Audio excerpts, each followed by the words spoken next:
Hello friends, how are you? I hope that all of you are very fine. दोस्तों अब syllabus का आखिरी chapter है बस। आप लोगों को इस चैप्टर में वैसा नया कुछ भी नहीं दिखेगा। इलेक्ट्रोमैग्नेटिक वेव्स मतलब ये अलग सा चैप्टर वैसे हिसाब से है नहीं। इसकी सारी बातें हमने समय समय पर डिस्कस की। गॉसेस लॉ पता है? गॉस लॉ पता है क्या? क्या है Gauss law? Total electric flux over any closed surface is equal to 1 by epsilon 0 times net charges enclosed by that surface. Gauss law क्या सजेस्ट करता? Electric flux over any closed surface is equal to 1 by epsilon 0 times charges enclosed by that surface. Oh, Madiha का भी record तोड़ दिया। पलक Mundra is today's total flux over any closed surface is equal to 1 by epsilon naught times charge enclosed by that surface. हमने इस पे problem भी तो किए होंगे ना। एक हाथ एक क्लोज्ड सरफेस में इधर +3 क्यू नॉट है, इधर -6 क्यू नॉट है, इधर +9 क्यू नॉट है। तो what is total charge enclosed, sorry total electric flux over this closed surface कितना है? एक तो आंसर होगा 0, फिर दूसरा आंसर होगा 12 बाय एप्सिलॉन नॉट आउटवर्ड, फिर तीसरा ऑप्शन होता 6 क्यू नॉट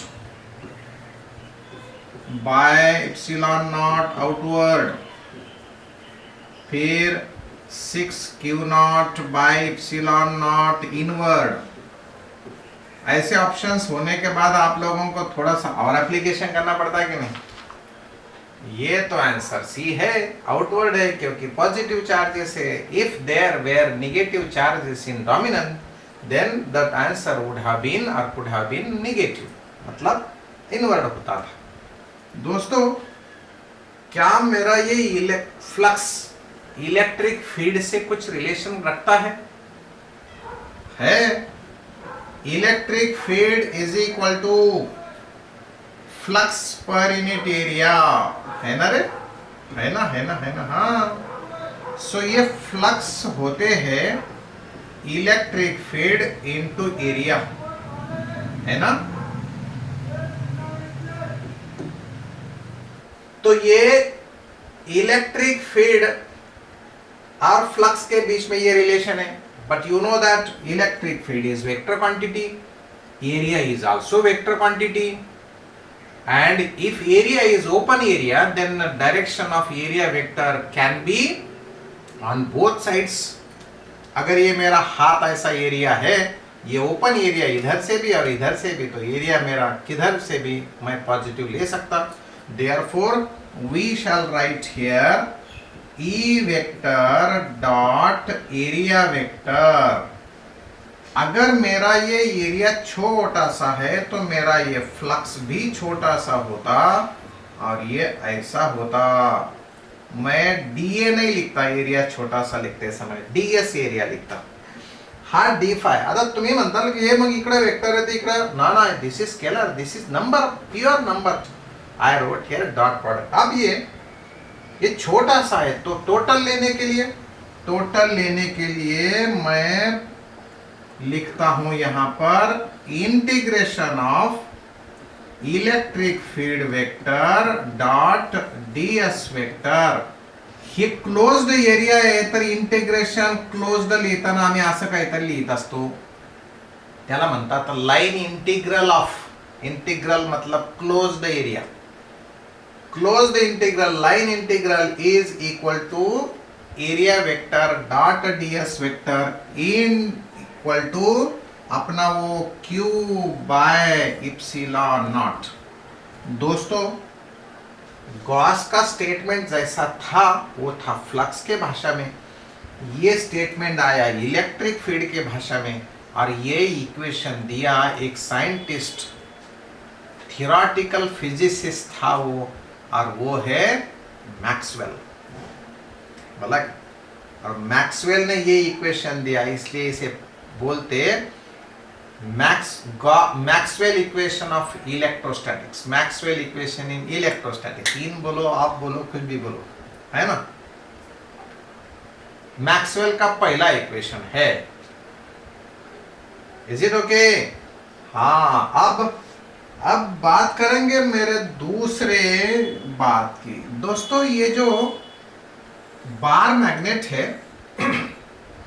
बार मैग्नेट को नॉर्थ पोल होता, साउथ पोल होता, नॉर्थ पोल से लाइन निकलती हुई लगती, साउथ पोल पर एंड हुई वैसी लगती, पर होती क्या वो? नहीं होती, ऐसा होता वो, है ना। This happens as such. हे जे काही समजा आम्ही इथे जर का क्लोज्ड एरिया घेतला, याचे जे लाइन्स ऑफ फ्लक्स आहे हे असे असतात, है ना, आणि जर का आम्ही याचा क्लोज्ड एरिया घेतला तर मग, सॉरी, ये तो बाहर के डायरेक्शन में है ना, ऐसा आम्ही या मॅग्नेटिक फील्ड मध्ये कुठलाही कितीही साइडचा क्लोज्ड एरिया घेतला, तर त्या क्लोज्ड एरियामध्ये, म्हणजे आम्ही फॉर एक्झाम्पल एवढा एरिया घेतला, आम्ही असा इतका एरिया घेतला, आम्ही एवढा एरिया घेतला, कितीही एरिया घ्या, पण त्या क्लोज्ड एरियामध्ये तुम्हाला नेट फ्लक्स भेटतील का? In short Sanga, magnetic lines of force start होतात आणि एंड होतात का? मॅग्नेटिक लाइन्स ऑफ फोर्स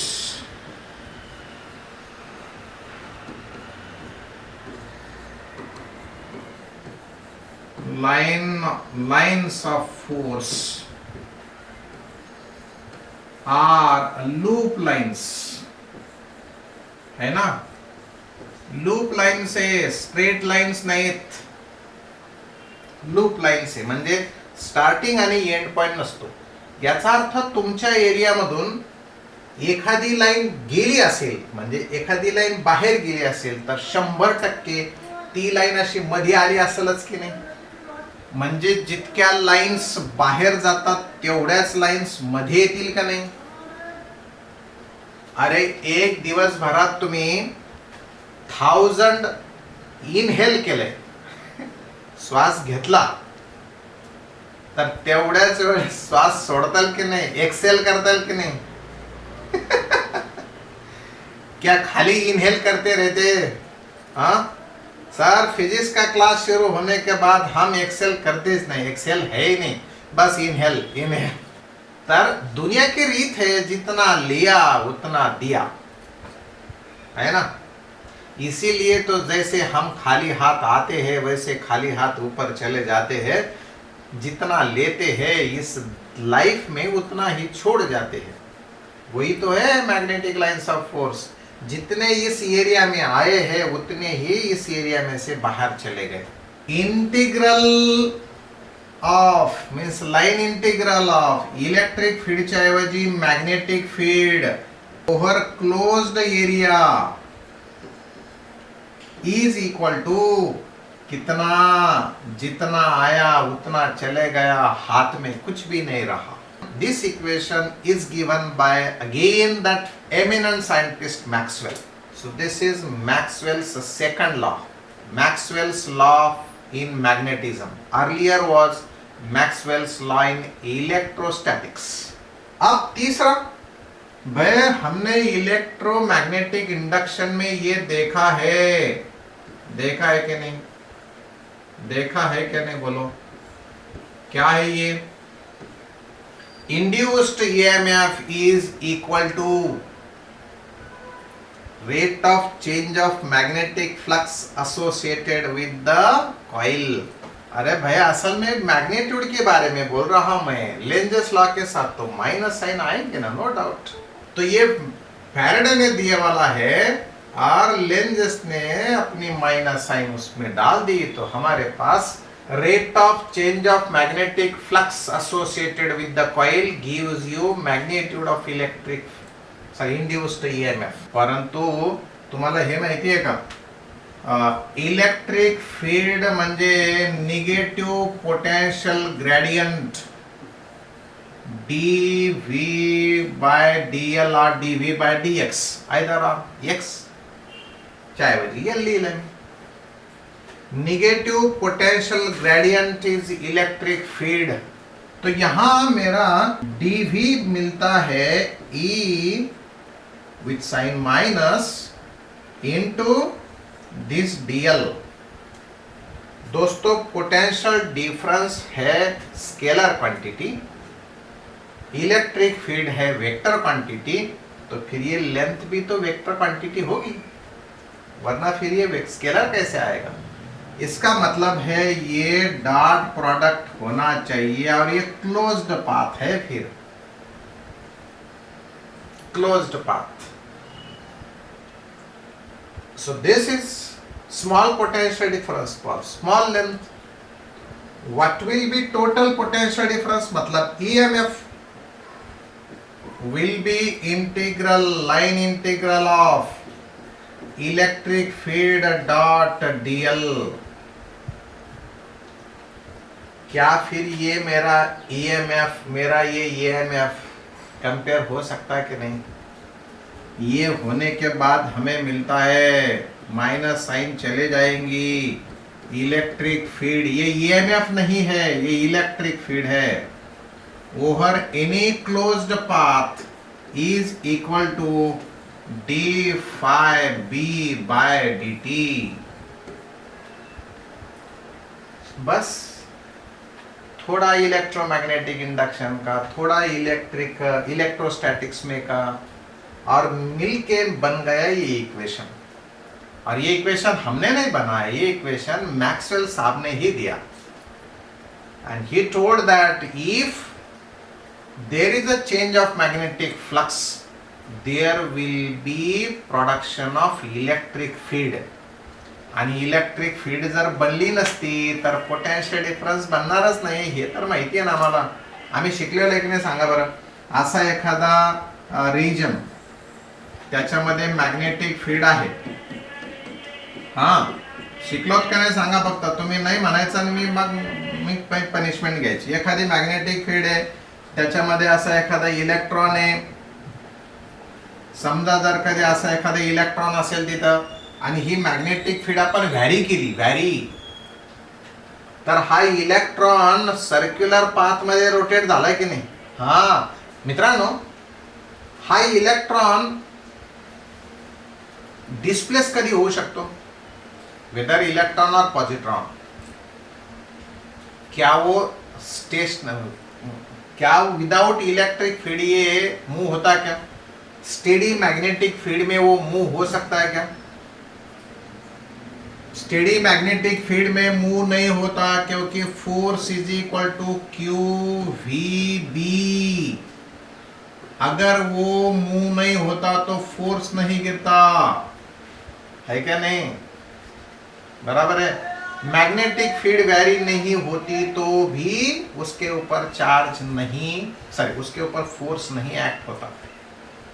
आणि या इलेक्ट्रॉनचं मोशन होतं म्हणजे त्याच्यावरती फोर्स ऍक्ट होतो. आणि फोर्स कधी ऍक्ट होऊ शकेल, force acting on electron is equal to e capital E. हे असल्याशिवाय फोर्स असू शकत नाही. फोर्स असल्याशिवाय चार्ज डिस्प्लेस होऊ शकत नाही. याचा अर्थ चार्ज डिस्प्लेस झाला म्हणजेच फोर्स आला, फोर्स आला म्हणजेच इलेक्ट्रिक फील्ड जनरेट झाली.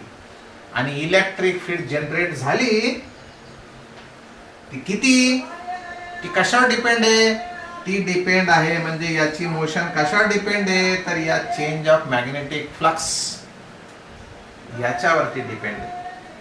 आणि म्हणून मित्रांनो, हा जो लॉ सांगितला आहे, हे जे रिलेशन दिलंय ते दिलंय मॅक्सवेलने. म्हणजे त्याचं स्टेटमेंट होतं की अगर मेरी वैरिंग इलेक्ट्रिक फील्ड क्या है? वैरिंग इलेक्ट्रिक फील्ड है। Varying magnetic field EMF produce कर सकती है, मतलब varying magnetic field electric field बना सकती है। वैरिंग मैग्नेटिक फील्ड प्रोड्यूसेस और induces electric field. Statement clear? ये है तीसरा law, Maxwell's law for electromagnetism,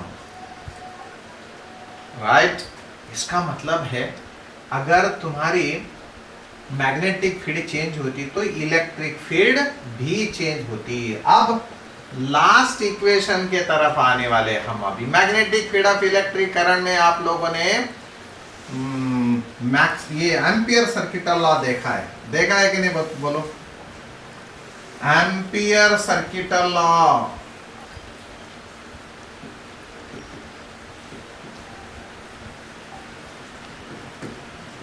अरे ये एम्पियर सर्किट लॉ याद है क्या? एम्पियर सर्किट लॉ है line integral of magnetic field around closed path is equal to mu naught times net current enclosed by that surface. म्हणजे ज्या direction, समजा जर हा असेल करंट आणि तुम्ही असं या डायरेक्शन, अरे यार चलो ठीक है मैं ऐसा घुमाता हूँ।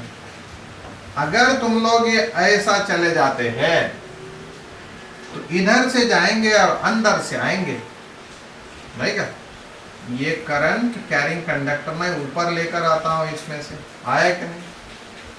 अंदर से ये वायर अपने लूप के अंदर है। करंट का डायरेक्शन अगर ऊपर है तो मैग्नेटिक फील्ड इधर है और डीएल भी इधर है।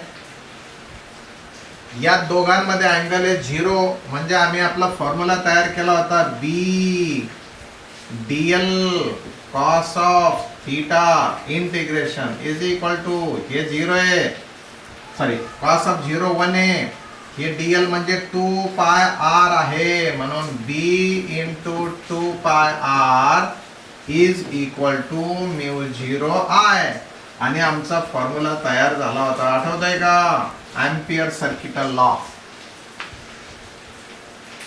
एम्पियर सर्किट लॉ बोलता है line integral of magnetic field over closed path is equal to mu 0 I net.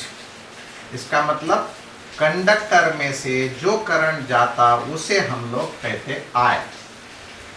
इसका मतलब चार्ज कंडक्ट होता, यहाँ पे अगर चार्जेस है, यहाँ इलेक्ट्रॉन है, यहाँ इलेक्ट्रॉन है, तो ये सारे इलेक्ट्रॉन कंडक्ट होते, मतलब ऊपर जाते या नीचे जाते। अभी करंट अगर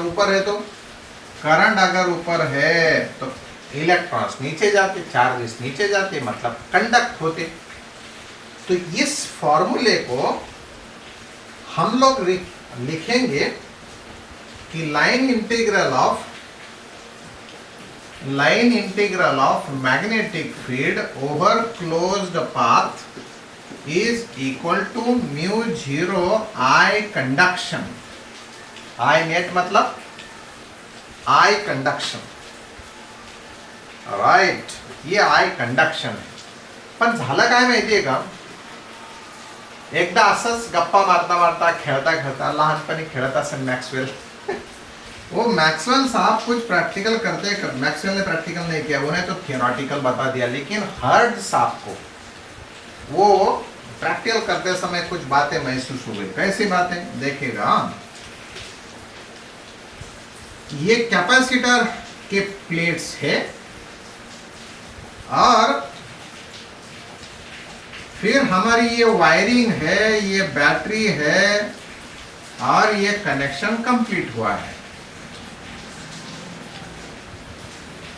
अब वहां पर कहीं बाई चांस एखादी मैग्नेटिक नीडल कंपास में रहती कि नहीं, आपने कभी देखा होगा, ये नीडल है ना।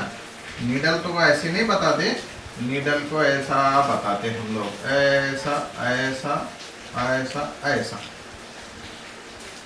अगर ये मैग्नेटिक नीडल जिस कंपास में है वो कंपास का या आसपास होगा, वो जरूरी नहीं कि वो अंदर ही रखा, अंदर थोड़ा रखता कोई, अपन उसे बाहर खींचेंगे जरा, ये और मैं जरा इसे बाहर रखता हूं, ओके राइट। ऐसे कंपास इधर उधर कहीं बाजू में पड़ी होंगी टेबल पर।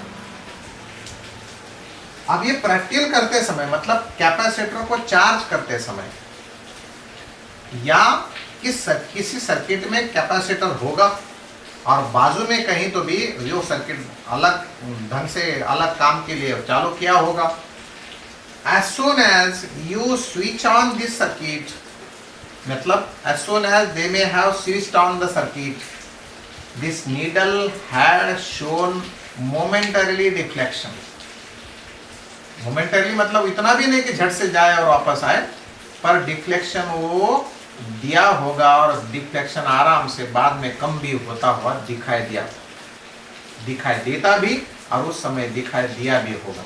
तो देखो ये क्या होता है, जैसा हम ये कैपेसिटर को चार्जिंग करना शुरू करते हैं तो पहला चार्ज था 0,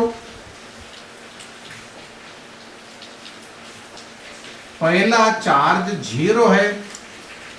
जैसे ही ये कनेक्शन होता तो फिर थोड़ा सा चार्ज बनता, मतलब इधर से -Q1 बनता, इसके कारण थोड़ी सी इलेक्ट्रिक लाइन ऑफ फोर्स बन जाएंगी।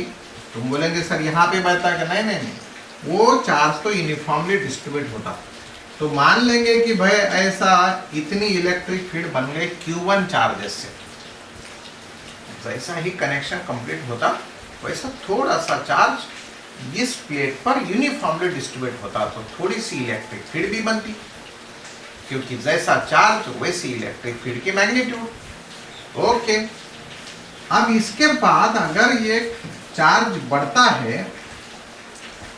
है मतलब मानो Q2 होता है, मानो ये चार्ज, अरे यार ये कलर क्यों नहीं बदल रहा है, हाँ ये Q2 चार्ज हुआ। अगर ये Q2 चार्ज हुआ, ये लोग बहुत डोमिनेंट है, दूसरे को दिखाई नहीं देने देता, हाँ Q2 है, तो इधर से -Q2 आया होगा, फिर ये एडिशनल इलेक्ट्रिक फील्ड भी बनी होगी, मतलब पहले इलेक्ट्रिक फील्ड से ज्यादा होगी दूसरी इलेक्ट्रिक फील्ड, मतलब थोड़े से समय के बाद इलेक्ट्रिक फील्ड ज्यादा।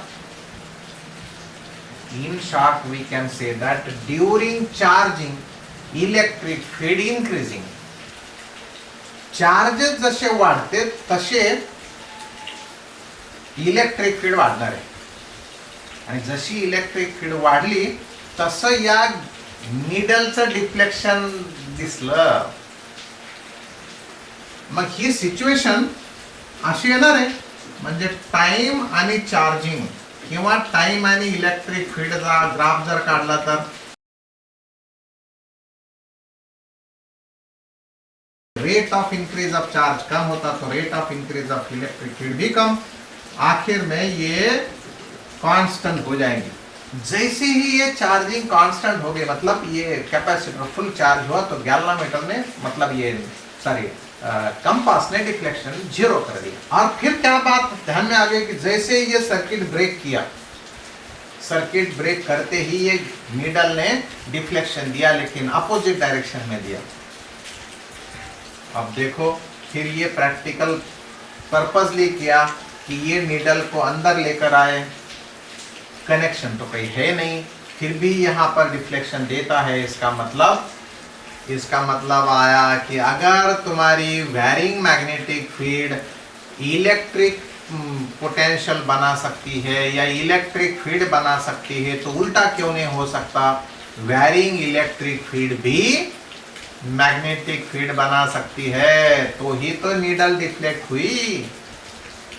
And this is what the new idea appeared, क्योंकि भाई ये मैग्नेटिक फील्ड जब तक नहीं होती तब तक ये नीडल डिफ्लेक्शन देता नहीं। तुम लोग बोलेंगे सर ये वायर की जो मैग्नेटिक फील्ड है यहाँ पर बने हुई, उसके कारण ये हुई होगी।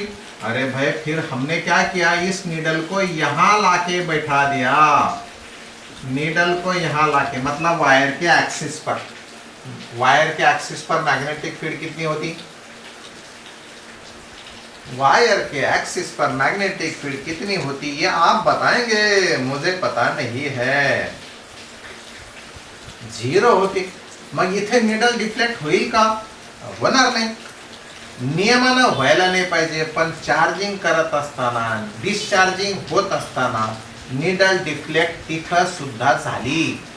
याचा अर्थ असा आहे, कसा आहे की varying magnetic field, sorry varying electric field produces electric field, आणि ती इलेक्ट्रिक फील्ड काय, ती electric field magnetic field, sorry varying electric field produces magnetic field, आणि ती मॅग्नेटिक फील्ड या निडलला दाखवली. मग इथं विचार केला तर, इथं 0 मॅग्नेटिक फील्ड, सॉरी इथं करंटच नाहीये, इथं कुठं करंट आहे, कंडक्शन नाहीये, इथं कंडक्शन करंट नाहीये, तरी मॅग्नेटिक फील्ड आली, याचा अर्थ इथं काहीतरी गडबड आहे.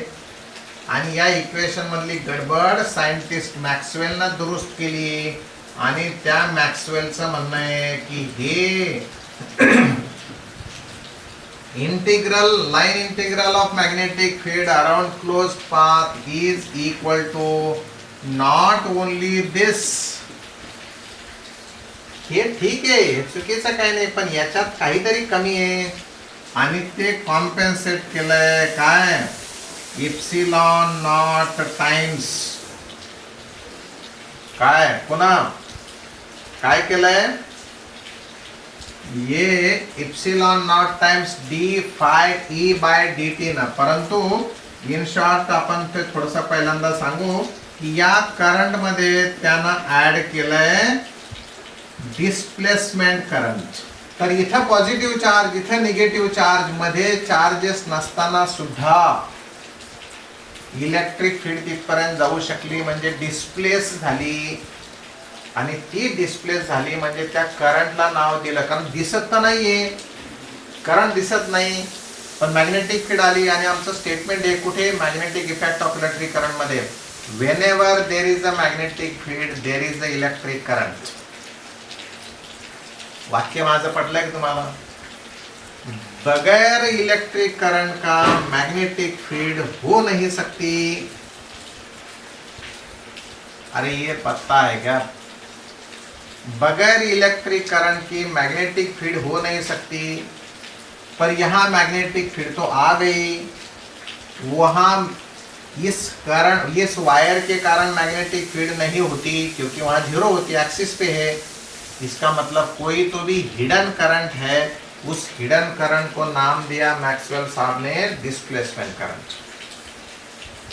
मग आम्ही या आयसी मध्ये आयडी ऍड केलं. आता या आयडी ची व्हॅल्यू किती आहे, हे mu naught I C as it is, आणि याची व्हॅल्यू आहे epsilon naught times D phi E म्हणजे इलेक्ट्रिक फ्लक्स, आणि डिवाइडेड बाय डी टी. ये वैल्यू आ गई डिस्प्लेसमेंट करंट. अब ये इक्वेशन कंप्लीट इक्वेशन बन गया. जर का कंडक्शन करंट नसेल तर इथं इतकी, आणि बाहेर आलं, तुम्ही इथला विचार केला, इथं मॅग्नेटिक फील्ड किती आहे, तर तिथं ही मॅग्नेटिक फील्ड नाही, म्हणजे D phi E by D T नाही, म्हणजे फक्त mu I C, sorry mu naught, I am sorry, mu naught I C हे येणार, म्हणजे हे राहणार नाही, म्हणजे आपला एम्पियर सर्किट लॉ परफेक्ट. तर मॅक्सवेल्स इक्वेशंस ऑफ इलेक्ट्रोमैग्नेटिज्म ये बन गए 4. हे करेक्शन केलंय एम्पियर सर्किट लॉ मध्ये. समजलंय का मित्रांनो. मग आता आयडी चा विचार करू थोडासा. हे आयडी काय प्रकार आहे, म्हणजे डिस्प्लेसमेंट करंट काय प्रकार आहे जरा बघू की. I displacement is equal to epsilon naught times d phi, d phi e by dt. मित्रांनो, फाय म्हणजे फ्लक्स. हे फ्लक्स जे आहेत ते आत्ताच आपण एकदा इलेक्ट्रिक फील्ड सोबत त्याची चर्चा केली होती. फ्लक्स किती असतात? फ्लक्स असतात electric field into D a, नाही का? Electric field is flux per unit area. This one. म्हणजे मला थोडक्यात सांगायचं होतं की d phi is equal to e d a आहे. त्या कॅपॅसिटर मधला एरिया जर ए असेल, इलेक्ट्रिक फील्ड ए असेल, तर एवढ्या फ्लक्स चेंज होणार आहेत. So I will write here epsilon naught this E into D A by this D T.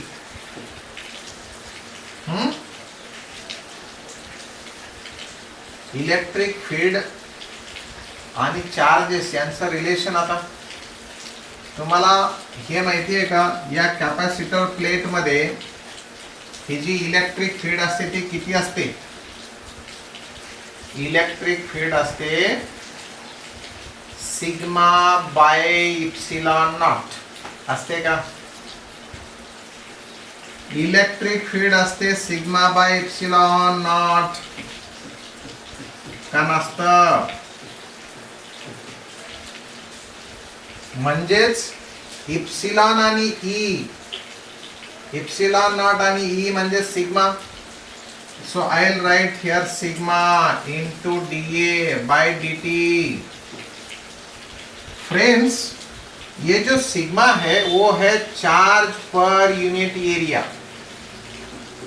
तो ये है चार्ज पर यूनिट एरिया. ये चार्ज डी क्यू, तो ये एरिया डी ए, तो ये into area D A by time D T. देखो क्या होने जा रहा है. ये डी ए कैंसल. ये क्या है? ये तो D Q by D T है. D Q by D T ये तो होता है rate of flow of charges. पर कहां से आया rate of flow of charges? एक प्लेट से दूसरी प्लेट चले गया क्या? ना ना ना ना.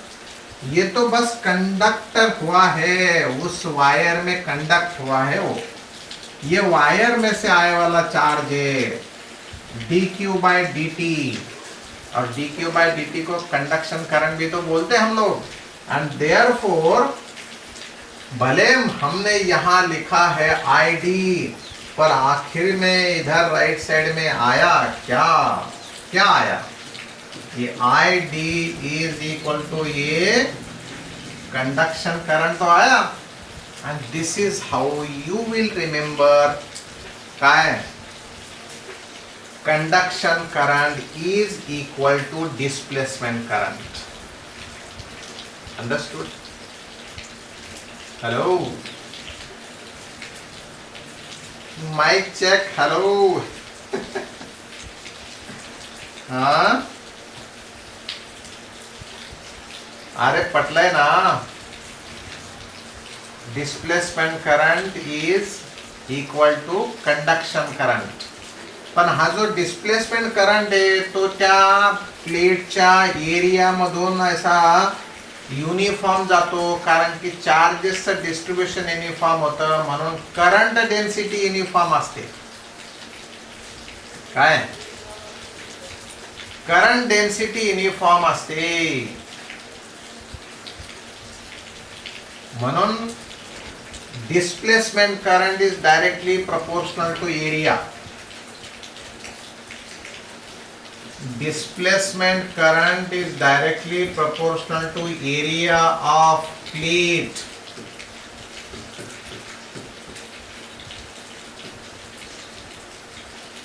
समझे क्या? इसका मतलब अगर ये तुम्हारी ऐसे रेक्टेंगुलर प्लेट के बजाय कौन सी भी प्लेट ले सकते हैं ना तुम, रेक्टेंगुलर प्लेट ले लो या सर्कुलर प्लेट ले लो, है क्या नहीं?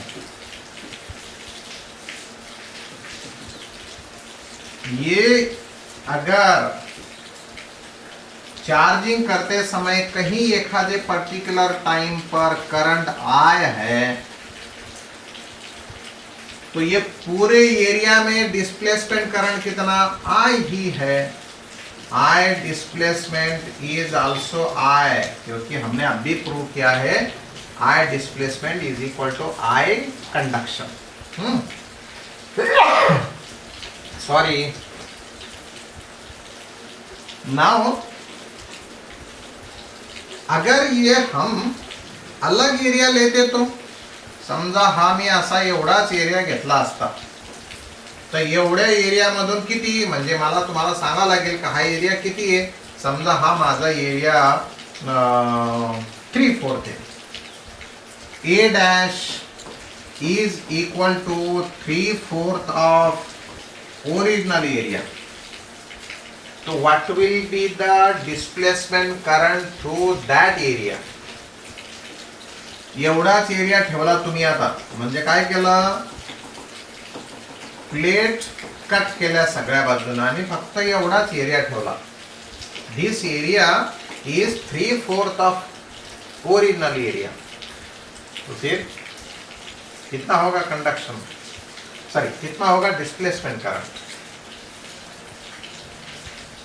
You are considering, you are not cutting that, in fact you are considering this much area. So how much will be displacement current?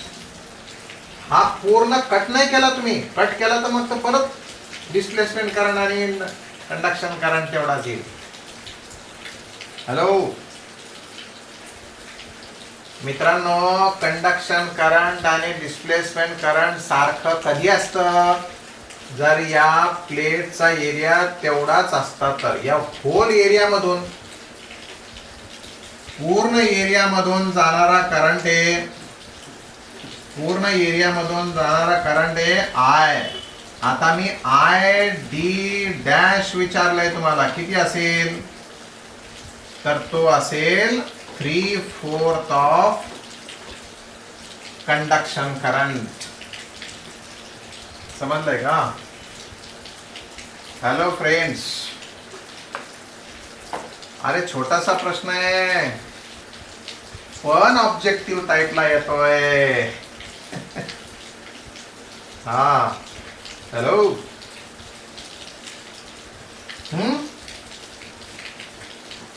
अब अगर दूसरा इसी पर, अरे लिहिलंय का, नोट केलंय का तुम्ही, हे नोट केलं का, displacement current is directly proportional to area of the plate.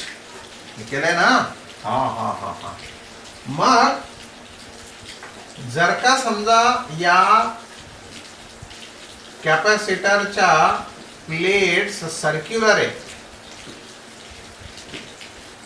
आणि कंडक्शन करंट आहे लेट 10 एम्पियर्स या 10 मिली एम्पियर्स. आता या इन्स्टंटला 10 मिली एम्पियर्स करंट चाललाय. एक स्टूडेंट ने क्या किया कि आधी रेडियस वाली, ये जो है R, ये रेडियस है R/2. अब मेजर करने की कोशिश की कि ये R/2 एरिया में कितना करंट होगा. What will be the displacement current over the area whose radius is half than the initial? अरे भाई एरिया तो इसका एरिया होता है πr². ए डैश हुआ है πr/2 का स्क्वायर, तो ये हुआ है πr²/4. पर πr² तो एरिया है ना, so area dash is equal to A/4. आणि आम्ही सांगितलंय displacement current is directly proportional to area. अब दोस्तों एक स्टूडेंट ने क्या किया, ये जो सर्किट था मेरा 10 मिली एम्पियर्स वाला, ये रेडियस R वाला, उन्हें ये मिटा ही दिया, मतलब कट कर दिया। दिस एरिया इज नाउ,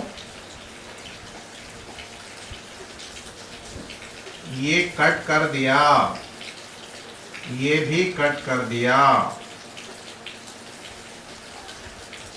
अब हम पूछेंगे कि ये R/2 है, अब डिस्प्लेसमेंट करंट कितना है। हमने अभी कंसीडर किया अगर ये 10 मिली एम्पियर रहता है तो ये भी ID भी 10 मिली एम्पियर ही रहेगा, क्योंकि पहले केस में एरिया अज्यूम किया था हमने, छोटा सा एरिया, उतनी एरिया में से कितना जाता होगा, समझे। हाँ, तो ये ऐसा। अब दोस्तों एक बात तो पक्की है कि electric field, varying electric field, electric field magnetic field नहीं बना सकती। कंडीशनल है वो बनाना, कंडीशनल है वो बनाना खाना। इलेक्ट्रिक फील्ड अगर वैरी होती है तो ही मॅग्नेटिक फील्ड बनती है। मग समजा जर का तुम्ही असा एक पॉइंट घेतलाय, असा एक पॉइंट घेतला आणि याला तुम्ही पॉझिटिव्ह पोटेन्शियल दिलंय, याला निगेटिव्ह दिलंय, किंवा ते सर्किट तुम्ही असं जोडलंय आणि त्याच्यात तुमचा हा एसी कनेक्ट केलाय। बघा काय मजेची गोष्ट आहे, AC connected to these things. हाँ, अब ये कभी ये, मैं प्लेट से निकालता ना, ये प्लेट से ऐसा थोड़े समय के लिए पॉजिटिव रहेगी, फिर ये निगेटिव होगी, मतलब थोड़े समय के लिए इलेक्ट्रिक फील्ड नीचे, फिर बाद में इलेक्ट्रिक फील्ड ये ऊपर जाएगी, और जाएगी ना, नीचे ऊपर इस इलेक्ट्रिक फील्ड का होना चालू रहेगा। पण जर का इलेक्ट्रिक फील्डचं वरचं डायरेक्शन खाली यायचं असेल तर त्याला कधीतरी झिरो व्हावं लागेल की नाही, म्हणजेच ते व्हेरिएबल असेल की नाही, इलेक्ट्रिक फील्ड टाइम कॉन्स्टंट असेल की नाही, सॉरी टाइम डिपेंडंट असेल की नाही। आणि इलेक्ट्रिक फील्ड जर टाइम डिपेंडंट असेल तर त्याला आम्ही लिहू शकू की electric field is equal to some constant into sine of omega t. एकाच ठिकाणचा विचार केला तर इलेक्ट्रिक फील्ड खाली वरती चालली, त्याचं डिस्प्लेसमेंट म्हणजे त्याची value at a time T आपल्याला अशी सांगता येईल। म्हणजे आम्ही ऑसिलेशनचा विचार केला। बघा मी म्हटलं तुम्हाला इलेक्ट्रोमॅग्नेटिक वेव्ह चॅप्टर म्हणजे आपल्या या 100% सिलेबस का निचोड है, 100% सिलेबस का निचोड है की नाही। आपल्याला एसएचएम चा फॉर्म्युला आठवत असेल तर बघा, y is equal to A किंवा x is equal to A sine omega T किंवा y is equal to A sine omega T. मग आम्ही ऑसिलेशन शिकलो आणि त्याच्यानंतर ती एनर्जी एका मीडियमचा जर विचार केला तर अशी प्रोपोगेट झाली, आणि मग आम्ही तिकडे इक्वेशन लिहिलं होतं y is equal to A sine of omega T minus some K X, लिहिलं होतं का, आठवत आहे का हे इक्वेशन, प्रोग्रेसिव्ह वेव्हचं इक्वेशन। त्या ठिकाणी तुम्ही आम्ही या वेव्ह मोशन मध्ये मीडियम कन्सिडर केलं, त्या मीडियमचा प्रोपोगेशन कॉन्स्टंट होता के 2π/λ, ए फॉर एम्प्लिट्यूड, हे सगळे ओमेगा इज अ फ्रिक्वेन्सी। मित्रांनो हे होतं एम्प्लिट्यूड ऑफ पर्टिक्युलर पार्टिकल, इथे मीडियम लागतं, परंतु मित्रांनो आपल्या या लाईट सेक्शन मध्ये म्हणजे इलेक्ट्रिक फील्डला एका ठिकाणाहून दुसऱ्या ठिकाणी जायला मीडियम लागत नाही। ही इलेक्ट्रिक फील्ड एका ठिकाणाहून दुसऱ्या ठिकाणी जाणार नक्की, म्हणून त्या ठिकाणी पर्टिक्युलर पोझिशनला जर का तुम्हाला इलेक्ट्रिक फील्ड किती ते पाहायचं असेल तर तुमचा फेज असा बदलणार, कारण की phase of succeeding particle lags than phase of preceding particle, ये स्टेटमेंट भी यहाँ यूज करेंगे। म्हणजे इलेक्ट्रिक फील्ड x 0 असेल तर no doubt E 0 sine of omega t, पण पुढे पुढे जाईल तस तसं इलेक्ट्रिक फील्डला जाण्यासाठी, प्रोपगेट होण्यासाठी मीडियम लागत नाही. Does not require material medium.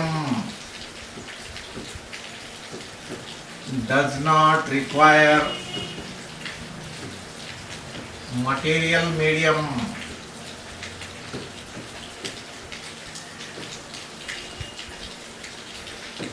है ना. इसलिए ये बिल्कुल उसी एम्पलीट्यूड से जाएगा, कुछ एब्जॉर्प्शन होगा ही नहीं. आयडियल केस मध्ये इलेक्ट्रिक फील्ड वेक्टरची एम्पलीट्यूड तुम्हाला कुठेही सारखी भेटेल. आता सांगा, ही इलेक्ट्रिक फील्ड कॉन्स्टंट आहे का जाताना? No, it is varying. आणि जर हे व्हॅरिंग असेल तर इलेक्ट्रिक फील्ड व्हॅरिंग असेल तर बघा बघा काय म्हणतोय आपण, varying electric field. Electric field आठवतंय का मॅक्सवेलनं काय सांगितलंय? Varying electric field produces magnetic field. Is it so? म्हणून मॅग्नेटिक फील्ड तयार होणार. बरं, आता जर इलेक्ट्रिक फील्डच व्हॅरिंग असेल तर मॅग्नेटिक फील्ड कॉन्स्टंट असेल का व्हॅरिंग? मित्रांनो, मॅग्नेटिक फील्ड सुद्धा व्हॅरिंगच प्रोड्यूस होईल. And therefore magnetic field which will be equal to B nought. Phase मात्र तोच असेल. आय है, क्या मजे की बात है. फेज बदलणार नाही. जेवढी आणि जिथं आणि जशी इलेक्ट्रिक फील्डचा फेज ज्या डायरेक्शनला असेल त्याच डायरेक्शनला मॅग्नेटिक फील्ड असेल. पण काय, डायरेक्शन मात्र different. Right hand thumb rule. Electric field जर असेल ईस्टला किंवा या डायरेक्शनला तर मॅग्नेटिक फील्ड असेल मध्ये आणि मग एनर्जी प्रोपगेशन असेल वरती. ओके. आणि समजा जर कधी मला आता डायग्राम काढायचं असेल, ही एनर्जी अशी इकडे चालली, एनर्जी चालली मित्रांनो इकडे. मला आता ती डायग्राम जर कधी खाली दाखवायची असेल तर काय मजेची गोष्ट आहे बघा. खूप छान, खूपच छान आहे. आता हे समजून घे ना. एनर्जी चालली इकडच्या डायरेक्शनला. Direction of propagation.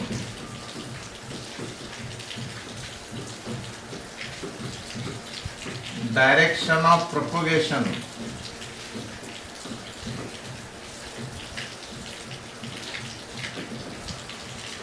ओके. इथं इलेक्ट्रिक फील्ड समजा वरती असेल. Let electric field is upward. अशी इलेक्ट्रिक फील्ड व्हॅरी होते.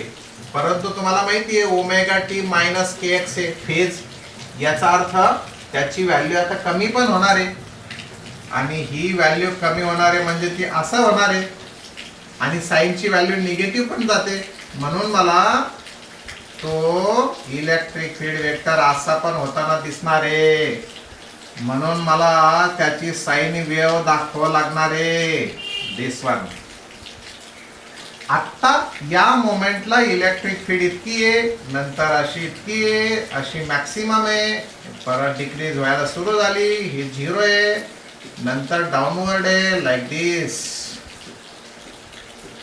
This one. ये सारे इलेक्ट्रिक फील्ड वेक्टर्स आपको समझ में आए होंगे. एम आई राइट? हाँ. अब direction of electric current, sorry direction of this energy वो रखना अंगूठे के डायरेक्शन में. अंगूठा इलेक्ट्रिक फील्ड के डायरेक्शन में रखना. इनिशियली उंगली आपने चारों के चारों, हाथ ऐसा, मतलब मैं यहां पे पकड़ूंगा हाथ ऐसा, अंगूठा direction, 4 fingers in the direction of electric field, तो जैसा ये ऊपर जाता वैसा इलेक्ट्रिक फील्ड बनाती मैग्नेटिक फील्ड को, और वो होती तुम्हारे आउटवर्ड डायरेक्शन में। अब आउटवर्ड डायरेक्शन कैसा निकालो बोर्ड पे? नहीं निकाल सकता, तो मैं निकालूंगा इसे इस डायरेक्शन में ऐसा।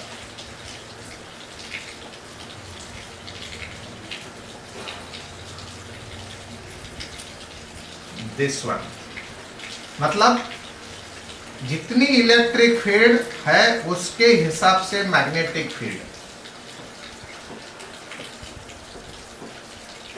क्या ये दिख रही है ऐसे?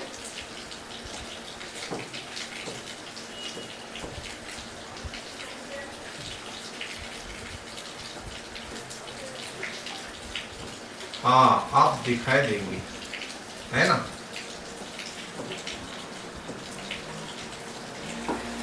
ओके, अब ये दिखाई देंगे। देखो, these two vectors are perpendicular to each other। मैं एंगल बताता हूं वहां पर कितना है। ऐसा है, ये एंगल है, ये परपेंडिकुलर है।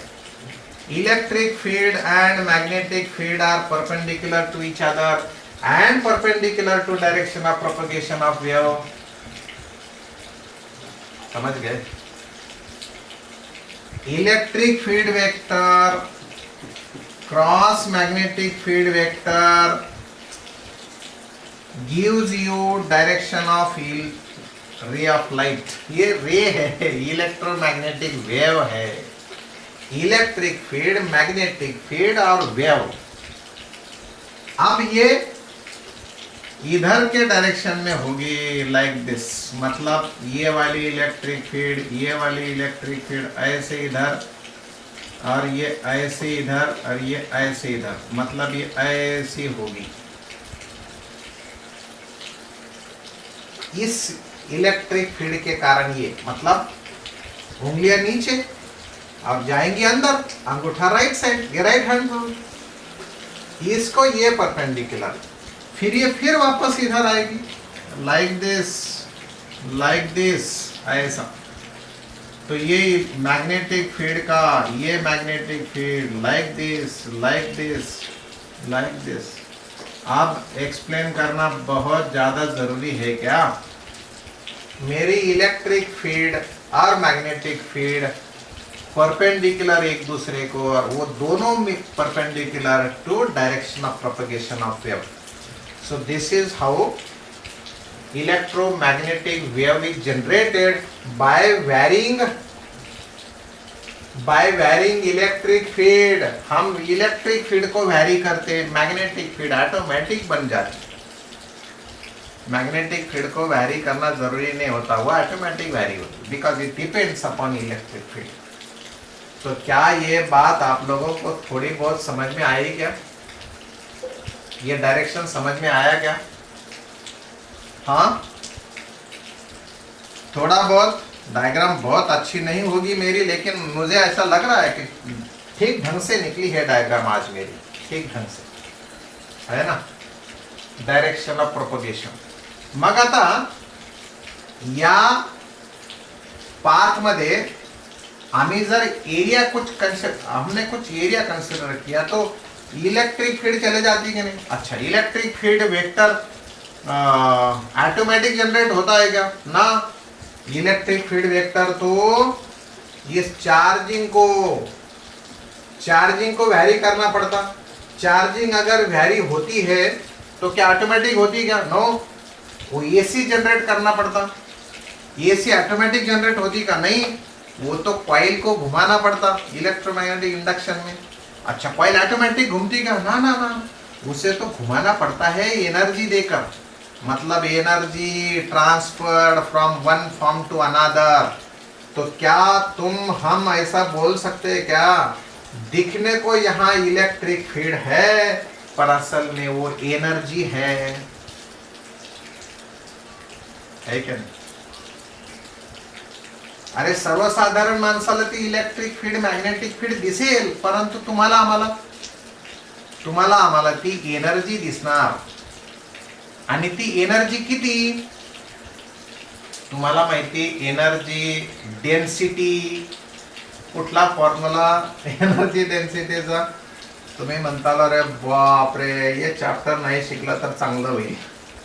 Energy density is equal to half epsilon 0 E square. आठवतंय का एनर्जी डेन्सिटी? आठवलंय एनर्जी डेन्सिटी. मग एनर्जी किती रे? एनर्जी होईल half epsilon naught E square into volume. हो की नाही? वॉल्यूम. ओके, वो वॉल्यूम कितना रे? Half epsilon naught E square. ये वॉल्यूम होता है V, सॉरी V नहीं, कुछ एरिया और इंटू कुछ डिस्टेंस dx. थोड़ा सा वॉल्यूम लिया मैंने, थोड़ी सी एनर्जी, थोड़ा सा वॉल्यूम. दोस्तों इतनी एनर्जी पर यूनिट एरिया पर यूनिट टाइम अगर जाती है, इतनी एनर्जी पर unit time per unit area जाती है तो उसे कहते हैं इंटेंसिटी ऑफ दैट लाइट. याद है क्या? इंटेंसिटी 2-4 चैप्टर्स में हुई है इंटेंसिटी, एक चैप्टर में नहीं, है ना? Intensity is equal to energy transferred per unit time per unit area. ये तो फॉर्मूला है. नाउ एनर्जी तो मेरे पास है ये वाली. So half epsilon naught E square ए इंटू dx. टाइम छोटा सा टाइम dt, क्योंकि dx ले लिया. एरिया मैं कंसिडर करता हूं उस पाथ को परपेंडिकुलर एरिया A. तो ये A दोस्तों एरिया नमस्ते हुआ. तो इंटेंसिटी मेरे पास आ गई. Intensity I is equal to half epsilon naught E square into dx by dt. dx म्हणजे डिस्टन्स. तो rate of change of displacement, what is it called? अरे dx बाय dt क्या होगा? बोलो. dx by dt. तुम्हारे messages नहीं आते, आने तो चाहिए इसके लिए. dx by dt linear motion 8वी पासून शिकत आलोय. वेलोसिटी ना. मग इथे कोण चाललंय? इलेक्ट्रिक फील्ड चालली का मॅग्नेटिक फील्ड चालली का लाईट चालली, इलेक्ट्रोमॅग्नेटिक वेव्ह चालली? कोण जाते? डिस्प्लेस कोण होते? dx डिस्टन्स कोणा कव्हर केलं? इलेक्ट्रिक फील्ड ना, मॅग्नेटिक फील्ड ना, का त्या इलेक्ट्रोमॅग्नेटिक वेव्ह ना? पटकन सांगताल. EM वेव्ह ना. मग त्या इलेक्ट्रोमॅग्नेटिक वेव्हच्या वेलॉसिटीला आम्ही c म्हणत असतो. आणि म्हणून आम्ही फॉर्म्युला लिहिणार. काय लिहिणार आहे? लिहा लवकर लिहा लवकर लिहा. This is what intensity half epsilon naught E square into c. Small letter लिहा की capital letter is not matter. Formula लक्षात आला की तुमच्या? Hello. Intensity due to electric field, हा की ना? Intensity of electric field in the electromagnetic wave. पटलंय? फॉर्म्युला पटला का? पण ती इलेक्ट्रिक फील्ड जी आहे ती कॉन्स्टंट आहे का व्हेरिएबल आहे रे? ती व्हेरिएबल आहे. तिथं लिनियर SHM सारखं इक्वेशन आहे त्याचं, इलेक्ट्रोमॅग्नेटिक वेव्ह सारखं आपलं सॉरी अल्टरनेटिंग करंट सारखं इक्वेशन आहे त्याचं. मग अल्टरनेटिंग करंटचं जर असेल तर हे असेल RMS व्हॅल्यू. मग RMS व्हॅल्यू आणि पीक व्हॅल्यू म्हणजे अँप्लिट्यूडचं काय रिलेशन आहे? E is equal to E0 by काय सांगा, ये तो RMS है, ये पीक वैल्यू से रिलेशन क्या है, नीचे क्या है बताओ, तुमने तो बताना चाहिए नीचे क्या है. हाँ डिवीजन में क्या आता जरा बताओ ना यार. नहीं बताएंगे, नहीं बताता तो मैं बता. This is √2 RMS value. हाँ इट इज √2. आ गया, अभी आ गया था, कादरी ने बताया था, अर्पिता ने बताया था, लेट बताया ना, लेकिन इसका स्क्वायर कर दे तो, ये स्क्वायर कर दे तो मिलेगा क्या मिलेगा? गुलाब जामुन मिलेगा. Intensity is equal to half epsilon nought, ये E0 का square by 2 into C. So ये बनता है 1/4 epsilon nought E0 square into C. Intensity due to electric field. पण तुम्हाला एक रिलेशन माहिती आहे आणि ते मला माहिती आहे, तुम्हाला माहिती आहे म्हणून. कोणतं इक्वेशन तुम्हाला हे माहिती आहे का रे? Velocity is equal to E/B. E for electric field, B for magnetic field. कुठं सांगितलेलं आहे ते? थॉम्सन ट्यूब एक्सपेरिमेंट मध्ये. आठवत आहे का? V is equal to E/B. Thomson tube experiment, velocity filter, खूप ठिकाणी आला असेल ते E/B. बरं का? पण इथे V च्या ऐवजी C आहे.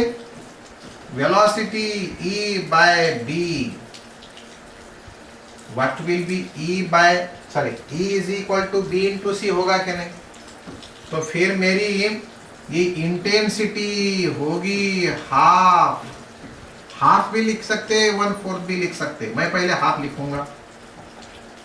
हाफ एप्सिलॉन नॉट B और C उसका स्क्वायर इनटू C. समझेंगे? फिर ये half epsilon not B square हुआ, C स्क्वायर हुआ और ये C. पर दोस्तों मैक्सवेल साहब ने ये दोनों का कॉम्प्लिकेशन वाला डिराइवेशन करके हमको ये बताया है कि C is equal to 1/√of μ0 into epsilon naught. तो C स्क्वायर क्या होगा? C स्क्वायर होगा 1/ε0 इंटू ε0, सॉरी 1/μ0 इंटू एप्सिलॉन. मैं दोनों के बारे में ε0 बोला क्या? I am sorry. 1/√of μ0 into ε0. μ0 is the permeability of free space. It is permittivity of free space. हाँ, तो ये C स्क्वायर लिखेंगे यहां पर, लिखेंगे ना भाई? लिखेंगे, जरूर लिखेंगे. तो मेरी इंटेंसिटी हो गई ड्यू टू मैग्नेटिक फील्ड के कारण half ε0 B square, C square के बदले A μ0 ε0 into ये C as it is. ε0 cancel. और मुझे ऐसा लगता है ये फॉर्मूला कभी मैंने आप लोगों को डिराइव करके दिया था. बस यहां जरा मजा आई होगी समझने में. हेलो, ये इंटेंसिटी मैं उधर एनर्जी डेंसिटी के भाषा में बताया था. Energy density is equal to half ε0 E square किंवा हाफ B स्क्वायर बाय μ0. आठवता का? तुम्हाला आठवत असेल तर ठीक, वरना ये है मैंने बताया था. Intensity due to electric field पहले हुई, ये है electric intensity due to magnetic field. समझ गए क्या? ऐसे ढंग से ये दोनों भी इंटेंसिटी देती है, अपनी अपनी कंट्रीब्यूशन देती है, और total intensity of the light और of electromagnetic wave is electric intensity due to electric field plus electric intensity due to magnetic field. याची त्याची ऍडिशन तुमचा येईल फाइनल फॉर्मूला. मित्रांनो, दोस्तों, कल देखेंगे हम इसके ऊपर के कुछ प्रॉब्लम्स, और इसके बाद हम देखेंगे कि कुछ पॉइंटिंग वेक्टर्स क्या होता है, मोमेंटम कितना ट्रांसफर होता है, एनर्जी के कुछ प्रॉब्लम, और different equation of electric and magnetic field in the same. Till that, all the best, take care of yourself and your family also. Bye bye.